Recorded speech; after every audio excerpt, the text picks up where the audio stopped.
अंधे कह रहे पहले हाथी दिखाओ फिर हटेंगे। महावत नीचे आया, एक अंधे को उठाया, उसको हाथी के पैर पकड़ा दिया, देख ले। दूसरे अंधे को उठाया, उसको मारा, हाथी की पूंछ पकड़ा दी। तीसरे को कान पकड़ा दिया, चौथे को सुंड पकड़ा। देख लो भैया हाथी कैसा होता है। देख लिया? बोले हाँ हाँ देख लिया, अब चले जाओ। अब चारों अंधे बैठे तो पहले अंधे से पूछा, बोले मैंने आज हाथी देखा। बोले कैसा होता है? बोले वो तो खंबे की तरह होता है। कैसा होता है? दूसरा कह रहा है तो अंधा है, मैंने देखा हाथी। बोले कैसे? बोले वो तो रस्सी की तरह होता है। तीसरा कह रहा है कि भाई मैंने देखा, तुम दोनों अंधे हो। बोले कैसा? बोले सूप की तरह होता है। खंबे की तरह होता है हाथी, रस्सी की तरह होता है, सूप की तरह होता है। झूठ बोल रहे हैं कि सही बोल रहे हैं लोग? ना सही बोल पा रहे ना झूठ बोल पा रहे। इनको कैसे पता लगेगा कि हाथी कैसा होता है? बोले जब इनको वो नजर मिले, वो दृष्टि मिले, वो चक्षु मिले कि जो देख पाए। और जिनको चक्षु मिल जाते वही समझ पाता है कि ना तो रस्सी की तरह होता है, ना सूप की तरह होता है, ना खंबे की तरह होता है। हाथी तो हाथी ही होता है। वैसे ही अगर परमात्मा को जानना है तो सतगुरु रूपी दर्पण, सतगुरु की कृपा हो, ज्ञान के चक्षु मिले, तब जाकर हम परमात्मा को जान पाएंगे कि परमात्मा कैसा है। बोलो भक्त और भगवान की, सतगुरुदेव भगवान की। संत इसलिए कहा करते हैं क्या? हमारे एक बड़ोरे अरमान, सतगुरु समरथ है।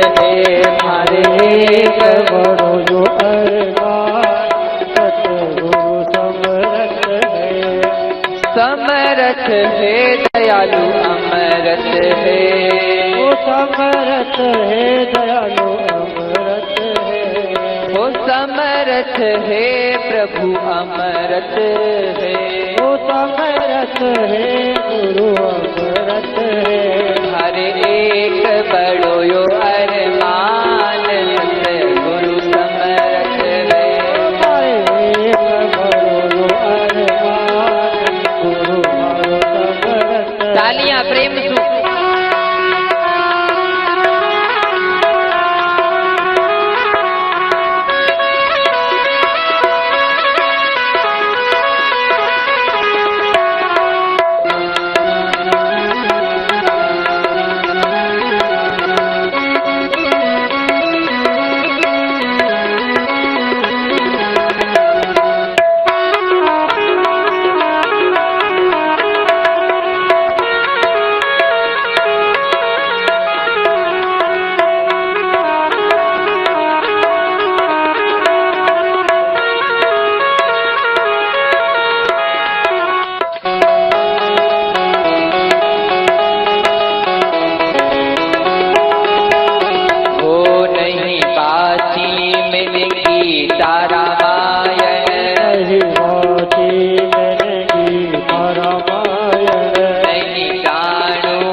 And now let's welcome our new CEO. बातें हैं कि वो यहाँ है कि वहाँ है, ये तो सब कहने की बातें हैं कि वो यहाँ। लगा दो, चार हैं, एक है वही राम दशरथ का बेटा, वही राम घट घट में बैठा, और वही राम का सकल प्रतारा, और वही राम है सबसे न्यारा। एक ही है और एक होकर भगवान अनेक हो जाया करते हैं। संत कहते हैं तद्जति तन्ने जति तद्दूरे तद्वंति के वह बहुत पास है, वह बहुत दूर भी है। तद्वंति के तद्जति तन्ने जति वह चलता है, वह नहीं चलता है, चलता है वो भी ब्रह्म है और जो नहीं चलता है वो भी ब्रह्म है। समरस है मारे एक बड़ो अरमान। मीरा का पद है, मीरा कहती है कोई केवे तने नाग डसेगा, पर मीरा कहती है ए म्हारा सरद पूनम को चांद गुरु म्हारा समरथ। बड़ा सुंदर भाव कहा है, दर्पण सतगुरु रूपी दर्पण मिले तो खुद को जान सके, और खुद को जान सके तो फिर परमात्मा को भी जान सके। यहाँ परीक्षित जी पर सतगुरु कृपा करते हैं, माया का प्रकार वर्णन किया, तत्पश्चात भगवान के 84 अवतार मतलब 24 अवतारों की कथा की। प्रधान 10 अवतार कहे हैं, फिर भगवान के 24 अवतार कहे हैं, और 24 अवतार की कथा में सबसे पहले सृष्टि सृजन सुनाया। कहा भगवान परम पुरुष एक है, वही अनेक होते हैं। अक्षय वट के पत्ते पर परमात्मा प्रकट हुए हैं, और अक्षय वट के पत्ते पर जब परमात्मा परम पुरुष प्रकट हुए, उनकी इच्छा हुई एक में से अनेक होने की। ध्यान देना, एक ऐसा वृक्ष है जो अक्षय है, जब धरती रसातल में चली जाएगी तभी वो वृक्ष रहेगा। जैसे जैसे जल बढ़ेगा धरती पे, वैसे वैसे वो वृक्ष भी ऊपर बढ़ता जाएगा। इसलिए उस वृक्ष को कहा जाता है अक्षय वट, जिसका क्षय नाम। एक ऐसी नगरी है, ऐसा गांव है जिसका क्षय नहीं होता कभी, जो हजारों हजार, जब कुछ नहीं था, कोई गांव नहीं था, कोई शहर नहीं था, सूर्य नहीं, चंद्रमा नहीं, तब भी वो नगर था। और जब कुछ भी नहीं रहेगा तब भी वो नगर रहेगा। कौन सा नगर? बमोरी नहीं लागे जाने महाराज, कहीं रहेगा। काशी, काशी जी, एक अक्षय वट और दूसरा काशी। संत कहते हैं काशी नगरी महादेव के त्रिशूल पर बसी हुई है और उस धरती का हिस्सा नहीं मानी जाती। इसलिए इसे विज्ञान भी मानता है कि धरती पर सब जगह भूकंप आया, पर काशी में कभी भूकंप नहीं आया। क्यों? धरती हिलेगी महाराज, काशी थोड़ी, काशी तो भगवान शिव के त्रिशूल पर बसी। और कुछ नहीं बोल सकते, कुछ भजन नहीं कर सकते तो कोई बात नहीं, जीवन में अगर 5 बार काशी काशी ही बोल दिया जाए तो जीवात्मा को गति हो जाती है, जीवात्मा मुक्त हो जाए। ऐसा शास्त्रों में वर्णन लिखा हुआ है। बोले काशी विश्वनाथ भगवान की। एक संत कह रहे थे, तेरे डमरू की धुन सुन कर मैं काशी नगरी आई हूँ। तेरे डमरू की धुन सुन कर मैं काशी नगरी आई हूँ। तेरे डमरू की धुन सुन कर काशी नगरी आई हूँ। मैं काशी नगरी आई हूँ, मैं काशी नगरी आई हूँ। मैं काशी नगरी आई हूँ, मैं काशी नगरी आई हूँ। मेरे भोले हो बम भोले, मैं काशी नगरी आई हूँ। मेरे भोले हो बम भोले, मैं काशी नगरी आई हूँ। सुना है हमने वो भोले, तेरी काशी में गंगा है।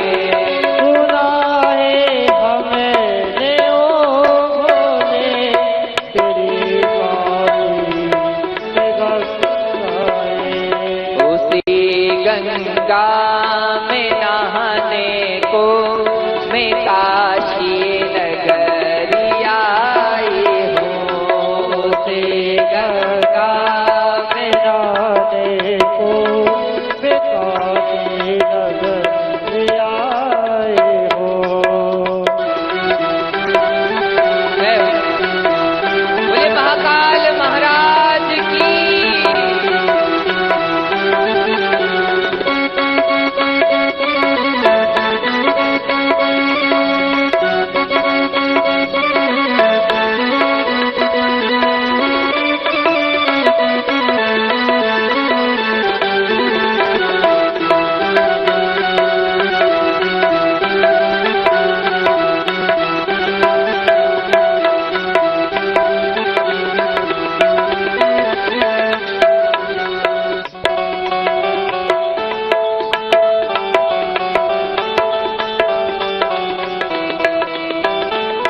शंकर भगवान की।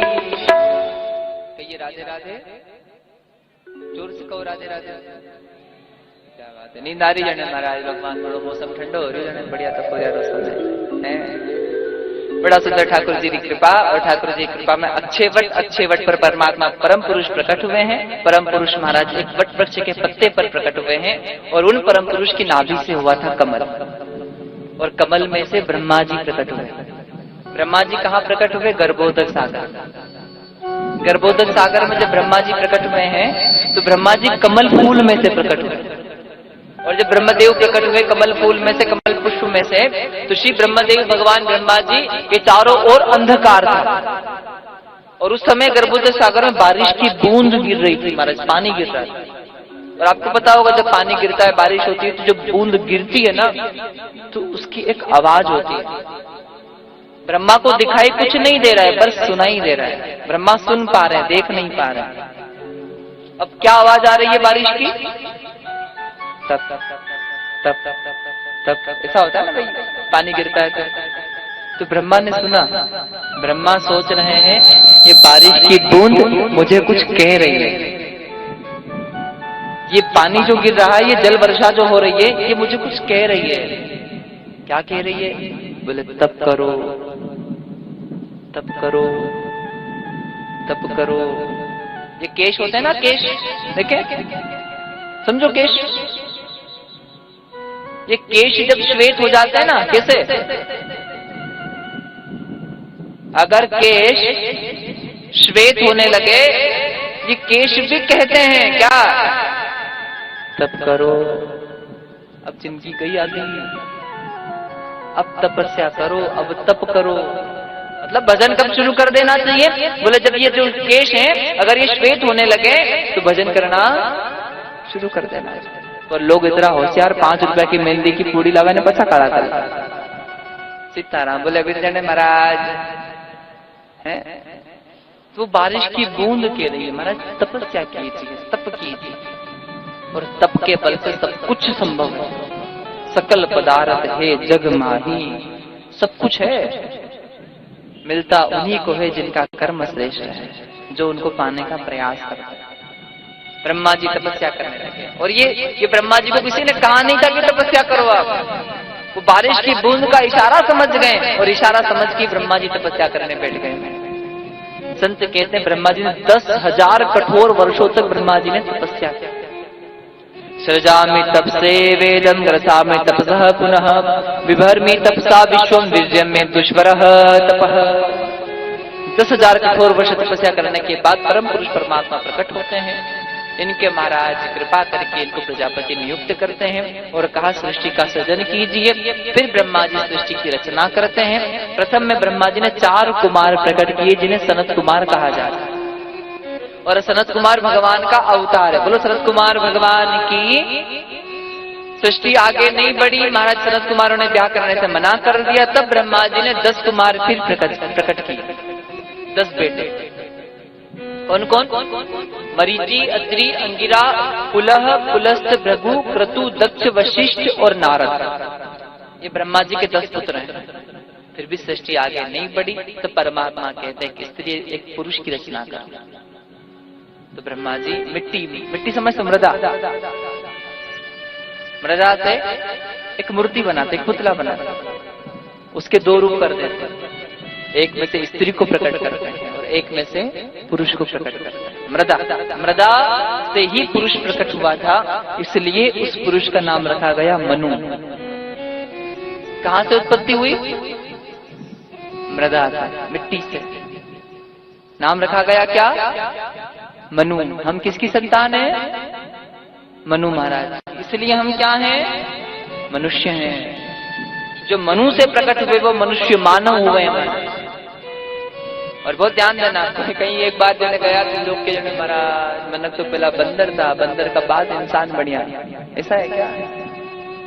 हमने तो ऐसा नहीं पढ़ा। हमने तो पढ़ा है मनु महाराज प्रकट हुए थे, मनु महाराज ने सृष्टि की रचना, महाराज से सृष्टि आगे बढ़ी, तो मनु महाराज की संतान है। और जो मनु से प्रकट हुए वो हुए मनुष्य महाराज। बोलो भक्त और भगवान की। माटी कहे कुम्हार से कि तू कई रोंदे मोए, एक दिन ऐसा आएगा प्यारे मैं रोंदूंगी। तो ये मृदा से उत्पन्न होने वाले महाराज मनु हुए। मनु महाराज के 2 पुत्र थे और 3 कन्याएं थी। प्रियव्रतो उत्तान पादहतिष्ठ कन्याश भारत आकृति देवहूति प्रसूतिरिति सत्तमः आकृति रुचिये प्रादात् कर्दमायत मध्यमाम दक्षादायात् प्रसूतिं च यत् आपुरितं जगत। महाराज मनु के 2 पुत्र हुए, उत्तानपाद जी महाराज और प्रियव्रत जी। प्रियव्रत जी बड़े भाई थे और उत्तानपाद जी छोटे थे। प्रियव्रत जी महाराज के यहाँ जब ब्रह्मा जी गए, मनु महाराज ने कहा कि तुम्हारा ब्याह कर देते तो गर्भ बसा। अब सुनना थोड़ा सा ध्यान से।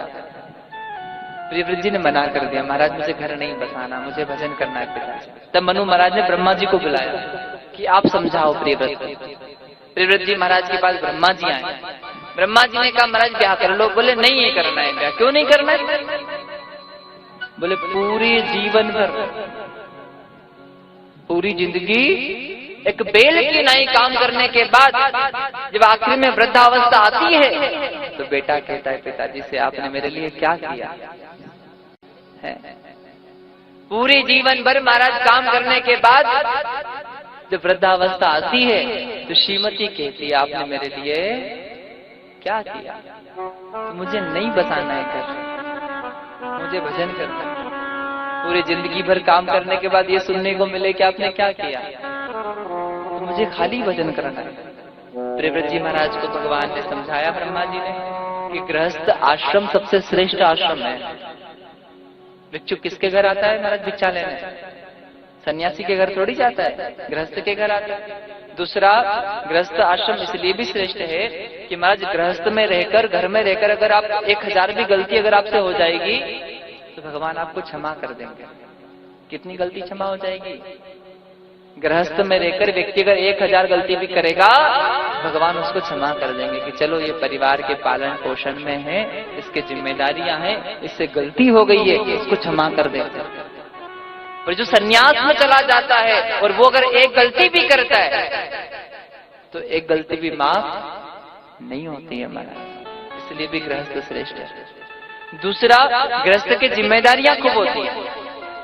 बेटे के लिए कुछ करना है, श्रीमती कुछ कह रही है, माता पिता की जिम्मेदारी अलग है, काम अलग करना है, घर अलग चलाना है, पर किस्त भरोड़ी है, किस्त भरनी है, घनी चिंता, खूब काम।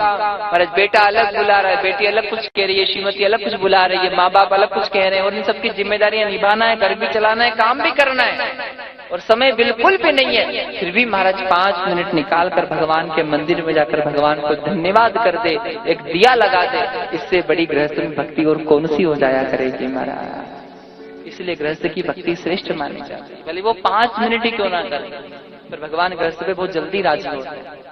इसलिए बहुत ध्यान देना, अगर आपके दरवाजे कोई भिक्षा लेने आए, आपके दरवाजे कोई कुछ मांगने आ जाए तो उसको कुछ दे देना, खुश होकर देना और भगवान के मंदिर में जाकर भगवान को धन्यवाद भी दे देना।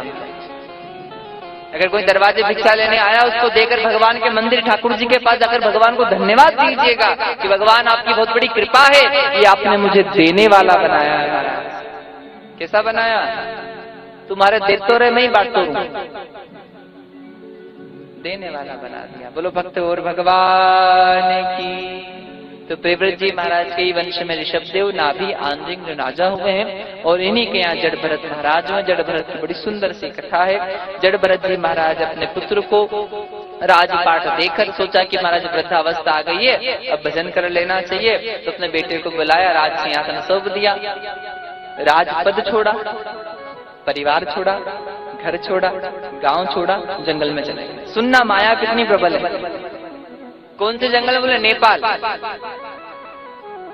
गंडकी नदी है महाराज नेपाल में, जिसमें शालिग्राम भगवान मिलते हैं। जैसे अपने नर्मदा जी में शिव जी नर्मदेश्वर मिलते हैं, वैसे ही शालिग्राम कहाँ मिलते हैं? नेपाल गंडकी नदी में। तो उसके किनारे कुटिया बना ली, हाथ में तुलसी की माला ले ली और भरत जी महाराज कर रहे हैं राम राम राम राम। घर किस लिए छोड़ा? बोले राम राम करने के। परिवार क्यों छोड़ा? बोले राम राम करने के। राजपाट क्यों छोड़ा? राम राम करने, राम राम करने। अब उन्होंने देखा एक हिरण दौड़ता हुआ आ रहा है, हिरण के पीछे लगा है शेर ने दहाड़ लगाई, हिरण गर्भ से था, किनारे पर उसके महाराज बालक का, महाराज हिरण का जो बालक था, जो जीव था, वो किनारे गिर जाता है और वो हिरण नदी में छलांग लगाता है। अब महाराज क्या कर रहे हैं? राम राम। महाराज ने क्या देखा? बोले हिरण का बच्चा वहां महाराज किनारे, नदी किनारे। तो माला रखी गोमुखी में, गोमुखी बांध दी और वहीं माला रख दी और ये भरत जी गए वहां, उस हिरण को उठा लाया, स्नान कराया। स्नान कराने के बाद उसके भोजन का प्रबंध किया। भोजन का प्रबंध हुआ तो उसका ध्यान रख रहे हैं। घर परिवार छोड़कर इसलिए आए थे कि जंगल में राम राम करेंगे, और जंगल में राम राम छूट गया। सुबह उठते ही एक ही चिंता कि हिरण को आज क्या खिलाना है, आज ये क्या खाएगा। शाम को वही चिंता, आज ठीक से खाया नहीं। घर छोड़कर आए थे, परिवार छोड़ा था, बच्चों को छोड़ा था, राजपाट छोड़ा था। क्यों? क्योंकि भजन करेंगे। और माया इतनी प्रबल है कि यहाँ भी उस हिरण से मोह हो गया। जब हिरण का बच्चा बड़ा हुआ, हिरण के झुंड में जाकर मिल जाता है और ये राजा जो थे भरत, ये वृद्ध हो जाता है। आखिरी समय में जब राम राम करना था, ये हिरण हिरण कर रहे हैं और ये सोच रहे हैं आज हिरण को भोजन मिला होगा कि नहीं मिला होगा। क्या पता वो जीवित है कि शेर ने खा लिया। बस उसकी चिंता कर, और उसकी चिंता करते करते मर गए। क्या वो रिश्तेदार थोड़ी है काल किसी का, कितने रुको बेजी, थोड़ा दिन रुको, बाद में पछे आते हैं। मर गए। क्या बने अगले जन्म में? हिरण। जंगल में क्यों आए थे? राम राम करने, और राम राम तो हुआ नहीं, हिरण हिरण हुआ और अगले जन्म में बन गए हिरण। भागवत कथा का 5वां स्कंद कहता है साहब, अब याद रहा कि पिछले जन्म में भगवान ने राजा बनाया था, भजन करना था, भजन करने गए भी थे पर भजन हुआ नहीं। अब इस जन्म में इस शरीर को छोड़ा, अगले जन्म ब्राह्मण के यहाँ हुआ, जड़ जैसा स्वभाव बनाया, राजा रघुगण को ज्ञान दिया है और दस्यु के सम्राट का उद्धार काली द्वारा करवाया। तत्पश्चात जड़ भरत महाराज परमात्मा को पा गए। बोलो भरत जी महाराज की। इसी क्रम में प्रियव्रत जी के छोटे भाई थे उद्दानपाद, उनके महाराज वंशावली को वर्णन किया जाता है। यहाँ कहा जाता है श्री सुखदेव जी महाराज राजा परीक्षित से एक कथा कहते हैं, मैत्रेय जी विदुर जी महाराज को एक कथा कहते और सुत जी नैमिषारण्य तीर्थ में 88,000 संतों को यह कथाक्रम सुना था। और ये भाव कहते हुए कहते हैं, एक राजा है जिनका नाम उद्दानपाद, जो मनु महाराज के छोटे पुत्र हैं। उनके 2 श्रीमती थी, एक का नाम था सुरुचि और एक का नाम था सुनीति। सुरुचि के यहाँ एक बालक है जिसका नाम है उत्तम, और सुनीति के यहाँ बालक है जिसका नाम है ध्रुव। कौन कौन चाहता है कि मेरे घर ध्रुव जैसे बालक का जन्म हो? सभी चावे महाराज ध्रुव होना चाहिए। ध्रुव की मां को सुनिए आप। ध्रुव जी उत्तानपाद जी महाराज जो बालक हैं, बड़े भैया उत्तम के साथ पीड़ा कर रहे थे। उत्तानपाद जी सिंहासन पर बैठे हुए हैं। उत्तम महाराज जो बड़ा बेटा है वो थक जाता है और अपने पिता की गोदी में जाकर बैठ जाता है। ध्रुव जी ने सोचा कि भाई मेरे पिताजी तो हमारे भी हैं, हम भी जाकर बैठे। तो ध्रुव जी अपने पिताजी के पास जाकर खड़े हो गए। ऐसा लगा कि पिताजी उठाकर गोदी में बिठा लेंगे, पर पिताजी ने बिठाया नहीं। क्यों नहीं बिठाया? क्योंकि पड़ोस में सोतन बैठी है ना, सौतेली माँ बैठी है ध्रुव की। अगर बालक को बिठा लिया तो ये क्रोध करेगी, देवी में आसक्त है। ध्रुव जी की आयु है 5 वर्ष और ध्रुव जी अपने पिता की गोदी में जाकर बैठने लगे, और जैसे ही बैठने लगे सौतेली माँ ने धकेल दिया, नीचे गिरा दिया और कहा, ये बालक तेरा इतना साहस कि तू इस सिंहासन पर महाराज की गोदी में बैठेगा? तू इस सिंहासन पर बैठने के पात्र नहीं है। और ध्यान देना, जिसको दुनिया ने ठुकराया है ना महाराज, जिसको दुनिया ने ठुकराया है, जिसको ठोकर लगाई गई है, उसी को ही भगवान मिला है। जिसका दुनिया ने सम्मान नहीं किया उसको भगवान नहीं मिला है। बहुत ध्यान देना, दुनिया अगर दरवाजा बंद कर ले, दुनिया अगर अपमान करने लगे, तो समझ लेना मेरे द्वारिकाधीश भगवान ने कृपा का दरवाजा खोल दिया है।